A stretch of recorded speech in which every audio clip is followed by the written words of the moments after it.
اس نے ادھر ادھر نظر دوڑائی مگر شکیلا کمرے میں نہیں تھی۔ کمرے کا دروازہ ہلکا سا کھلا ہوا تھا۔ صحن کا منظر صاف طور پر دیکھا جا سکتا تھا۔ صحن میں کوئی کالی شے دکھائی دی۔ وہ دھیرے سے اٹھا اور دروازے کو تھوڑا سا اور کھول دیا۔ صحن میں سے جو اسے منظر دکھائی دیا تھا وہ دیکھ کر حیرت زدہ رہ گیا۔ شکیلا صحن میں نیم عریاں حالت میں پڑی تھی اور ایک کالا ریچھ اس کے بدن پر اپنی زبان ایسے پھیر رہا تھا کہ جیسے اسے تسکین مل رہی ہو۔ شکیلا ریچھ سے بالکل بھی خوف زدہ نہیں تھی۔ چاند کی روشنی میں شکیلا کا چہرہ صاف دکھائی دے رہا تھا۔ وہ اس عمل پر بہت مسرور سی ہو رہی تھی۔ بشیر سے یہ منظر دیکھا نہیں جا رہا تھا۔ اسے اپنی بیوی پر بہت غصہ آ رہا تھا۔ اب اس کی سمجھ میں بات آ گئی تھی کہ اس کے گھر کی دیوار کے ساتھ مٹی کھود کر گڑھا کس نے کیا تھا۔ یہ ضرور اس ریچھ کی ہی حرکت تھی۔ اس نے گھر میں گھسنے کے لیے ہی زمین کھودی تھی۔ کوئی چور ہرگز ایسی حرکت نہیں کر سکتا تھا۔ ریچھ کی حرکت پر بشیر کو بہت غصہ آ رہا تھا اور وہ اس کی پرواہ کیے بغیر ریچھ اس پر حملہ کر کے اسے نقصان بھی پہنچا سکتا تھا۔ وہ ریچھ کو مارنے کے لیے کلہاڑی ڈھونڈنے لگا۔ جلد بازی میں وہ کسی چیز سے ٹھوکر کھا کر چارپائی پر گر پڑا۔ اس کے گرنے سے کمرے میں ہلکا سا شور ہوا۔ وہ سنبھل کر اٹھ کھڑا ہوا۔ اچانک اس کی نظر دیوار پر لٹکی ہوئی کلہاڑی پر پڑی۔ بشیر نے کلہاڑی اپنے ہاتھوں میں پکڑی اور صحن کی طرف لپکا۔ صحن میں ریچھ موجود نہیں تھا۔ شکیلا کپڑے پہن چکی تھی۔ وہ تالا کھول کر دروازے سے باہر بھاگا۔ وہ ہر صورت میں اس ریچھ کو کلہاڑی کے وار کر کے ہلاک کرنا چاہتا تھا۔ باہر ریچھ کا دور تک نام و نشان نہیں تھا۔ بشیر ریچھ کی تلاش میں ناکامی پر واپس آ گیا۔ شکیلا بری طرح خوف زدہ اور سہمی چارپائی پر بیٹھی ہوئی تھی۔ وہ بشیر کو غصے میں دیکھ چکی تھی، اس لیے اسے یہ اندازہ لگانے میں دیر نہیں لگی کہ بشیر نے صحن کا منظر دیکھ لیا ہے، اس لیے وہ سخت غصے میں ہے۔ شکیلا، یہ سب کیا ہے؟ مجھے کچھ نہیں معلوم۔ اس ریچھ کی آنکھوں میں نہ جانے کیا کشش ہے کہ میں بے خود سی ہو جاتی ہوں اور وہ جو چاہتا ہے میں اس کے اشاروں پر وہی کچھ کرنے پر مجبور ہو جاتی ہوں، شکیلا نے بشیر کو بتایا۔ راتوں میں بھی اٹھ کر تم اس ریچھ کے پاس چلی جاتی رہی ہو، بولو یہ سچ ہے نا؟ بشیر اسے گھورتے ہوئے بولا۔ ہاں یہ سچ ہے، یہ کہتے ہوئے اس کی نظریں جھک گئیں۔ بشیر سخت غصے میں تھا۔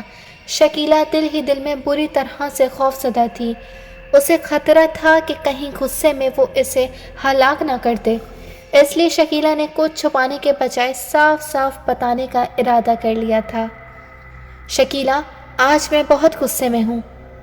غصے میں کچھ بھی کر سکتا ہوں، اس لیے مجھے سب کچھ بتا دو کہ تم گمسم کس طرح ہوئی، تمہارے ساتھ جنگل میں کیا بیتی تھی کہ تم اپنے ہوش و حواس کھو بیٹھی تھی۔ اس دن میں بھٹک کر جنگل میں جا نکلی۔ اندھیرا اس قدر چھا گیا تھا کہ مجھے کچھ بھی نظر نہیں آ رہا تھا۔ میں اندر سے ایک طرف بڑھتی جا رہی تھی، نہ جانے کتنی دیر چلتی رہی، مجھے کچھ ہوش نہیں رہا تھا۔ ہاں، بس میں طوفان سے بچنے کے لیے پناہ حاصل کرنا چاہتی تھی۔ بالآخر طوفان سے بچنے کے لیے ایک جگہ مل ہی گئی۔ پہاڑوں کے اندر ایک غار تھا۔ میں اس غار کے اندر داخل ہو گئی۔ غار میں داخل ہونے پر میں خود کو مطمئن محسوس کر رہی تھی۔ طوفان تھم جانے پر میں غار سے نکلنا ہی چاہتی تھی کہ ایک ریچھ غار کے باہر کھڑا مجھے گھور رہا تھا۔ اسے دیکھ کر میرا دم خشک ہو گیا۔ میں اس کی موجودگی میں غار سے باہر ہی نہیں جا سکی تھی۔ اس سے بچنے کے لیے مجھے کوئی ترکیب لڑانی تھی۔ فوری طور پر بچنے کے لیے میرے ذہن میں یہی ترکیب آئی کہ میں دم سادے زمین پر پڑ جاؤں۔ ہو سکتا ہے کہ یہ مجھے مردہ سمجھ کر یہاں سے چلا جائے۔ میرے زمین پر لیٹنے پر وہ تیزی سے میری طرف لپکا۔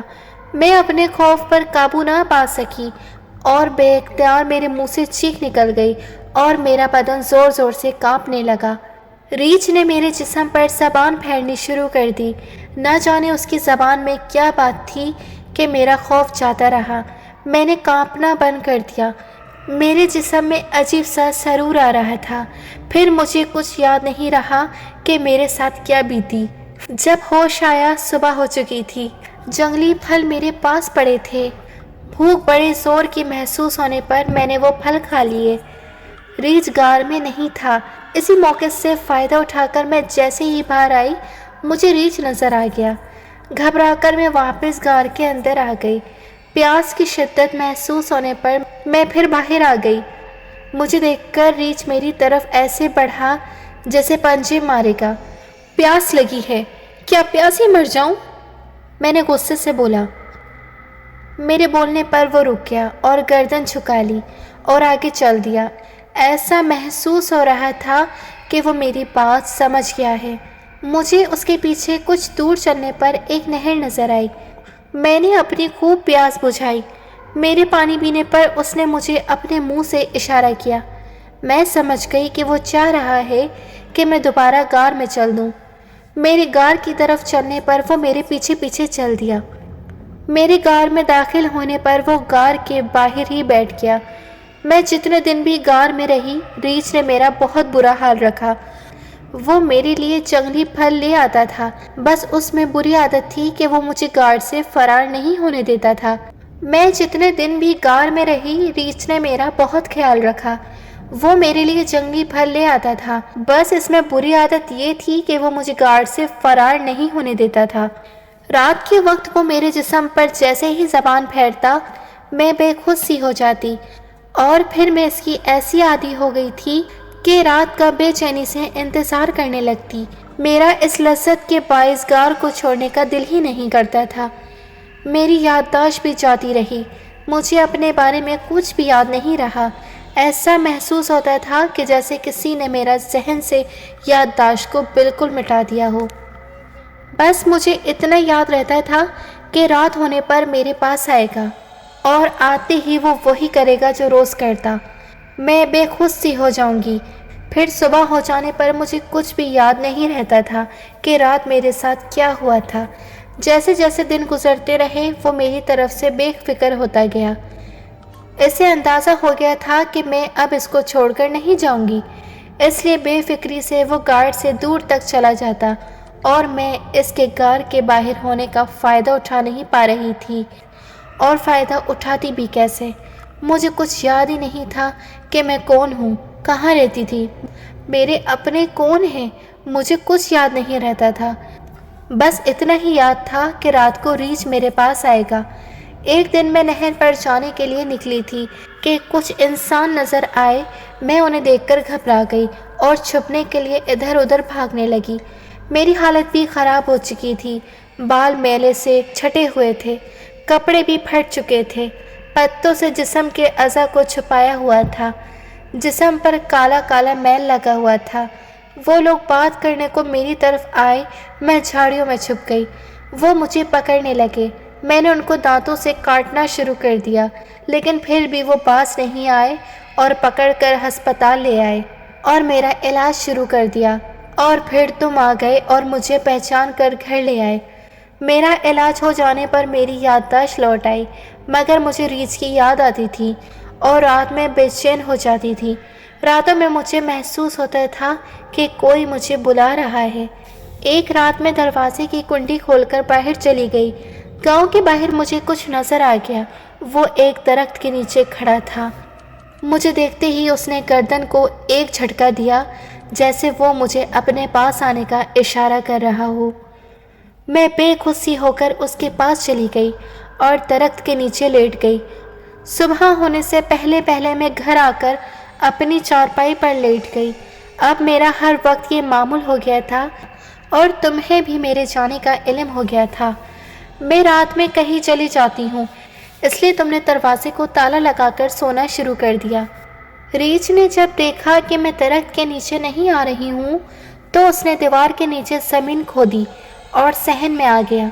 اس کے صحن میں آنے پر میں بے خود سی ہو کر چارپائی سے اٹھی اور صحن میں چلی گئی۔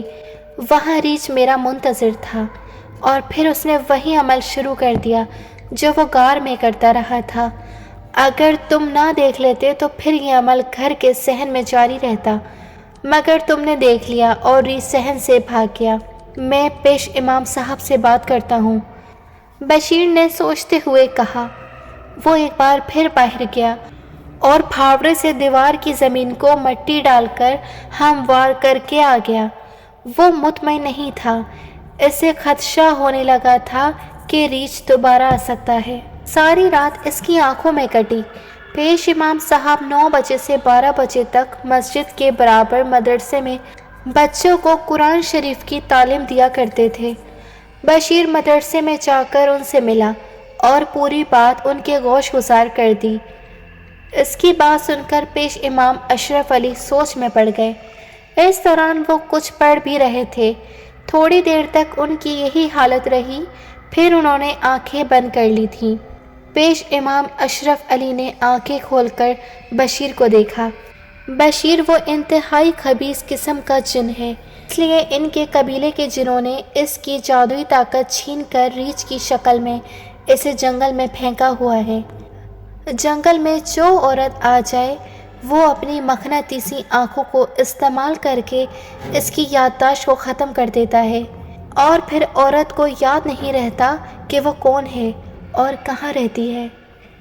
پیش امام صاحب جب ان کے قبیلے کے جنوں نے اس کی جادوئی طاقت ختم کر دی، پیش امام نے بتایا۔ بشیر نے پیش امام صاحب سے پوچھا، جب ان کے قبیلے کے جنوں نے اس کی جادوئی طاقت ختم کر دی ہے تو پھر وہ کیسے عورت کی یادداشت بھلا دیتا ہے؟ ہاں، یہ بات ایسے ہی ہے جیسے عمر قید کے ملازم کو قید کر دیا جاتا ہے، لیکن اسے جیل میں چلنے پھرنے، کھانے پینے اور دیگر ضروریات کی اجازت ہوتی ہے۔ اس طرح جنات کے قبیلے نے اس جن کی جادوئی طاقت ضرور ختم کر دی ہے، مگر تھوڑی بہت جادوئی طاقت دے دی ہے تاکہ وہ اپنا دفاع کر سکے۔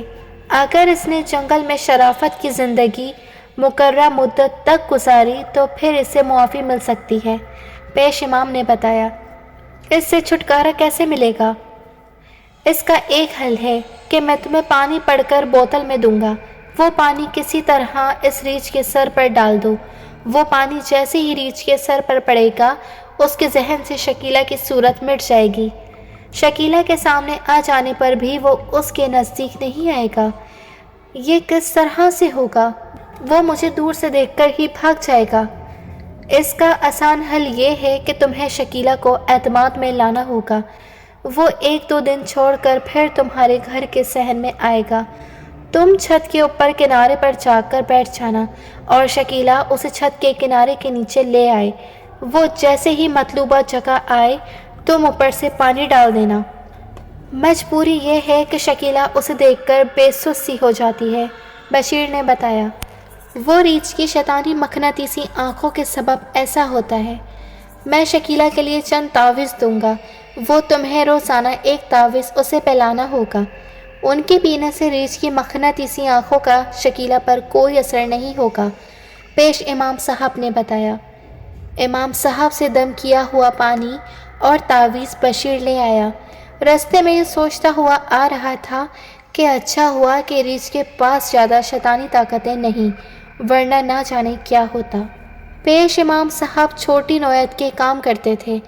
کسی پر آسیب یا جنات کا سایہ ہونے پر علاج کے لیے وہ اپنے استاد سائیں کے پاس شہر بھیجا کرتے تھے، اور وہ ایسے کاموں کے ماہر تھے۔ گھر آ کر بشیر نے شکیلہ کو اعتماد میں لے کر سمجھا دیا کہ اسے کیا کرنا ہے۔